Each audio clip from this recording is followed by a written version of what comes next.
real world is worth reading. Anything that your heart desires, there's no limits as to what you can do.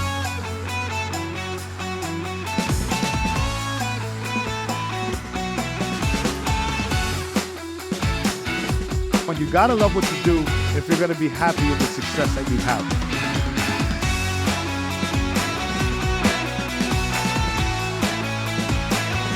So you're gonna catch a lot of bumps in the road, but you have to keep the discipline, not just the motivation.